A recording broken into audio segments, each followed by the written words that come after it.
They say that dog is man's best friend, or some animal is man's best friend.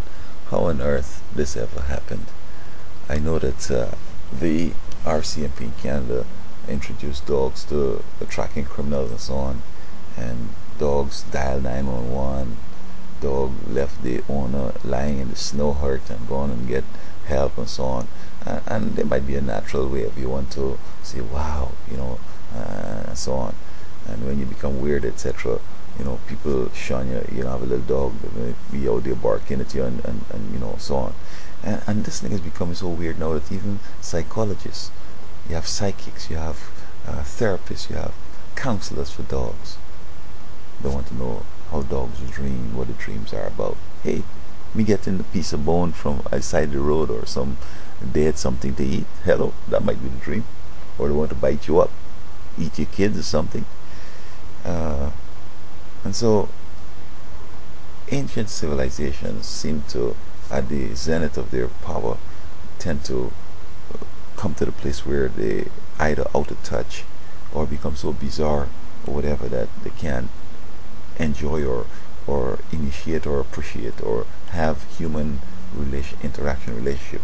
So they turn to animals. The pharaohs would be buried with their animals, and I guess when they go to the afterlife, they're gonna take the dog or the cat with them. All Babylon had it. Same thing with Rome. They get to this animal loving thing, and I find that some people have the Rolls Royce and they put the dog, and the dog looking through the window with shades and driving, and the dog having so much fun. You can't make a dog anything else but a dog. But if some little poor child in their community, they had befriended without any perverted intentions, and take that child for a ride in that Rolls Royce and say, son or daughter, you could be a king or a queen, you could be president like Obama or something like that. I'm sure that it would uplift them. And you know what I'm noticing? The other day they said that on TV, I think it was CNN, that the older folks like to laugh at young people when they're doing bizarre things and making mistakes, and then the young ones they hate the old so bad. And this is what the enemy desires when there's this generational gap or this animosity between us. But instead of having animals, what about if we try to repair our relationships where the elderly and the young would get along? I mean, older folks have so much knowledge and so much oh, by the way, I forgot, this old person who must have gray hair in a wheelchair going to buy drugs and doing stupid stuff. But there are a lot of wise ones out there, your parents, I'm sure. And you could get them for the energies. They could run errands for you and do heavy tasks. We need to interact and get along.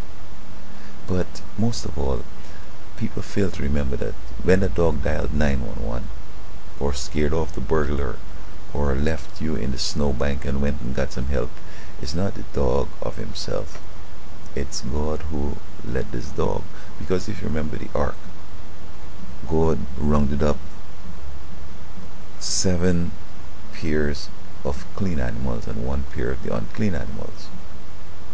The healthy ones, the clean ones were to be eaten, the unclean ones were to be scavengers, because of course they had great sanitation then. I guess the animals must have had the feces of people, I don't know. And so it is God who we need to have as our best friend, and then after that our relatives, perhaps, or husbands or wives or kids or parents, and then others. Let us get back to the place where we find human interaction to be so special and precious. Folks now with the computer and the various little gadgets, they hardly have time to interact with humans, the little electronic gizmo and the little animals. So they're developing skills to deal with a dog or some Burmese python or pig or potbelly Vietnamese pig, whatever. That ugly little child in your area. Befriend them, talk to them nice. Maybe they're going to become your salvation or your savior in the end. They might be the president, or they might end up being the chief of police or a school teacher. Let us get back to the place where we're going to get along again.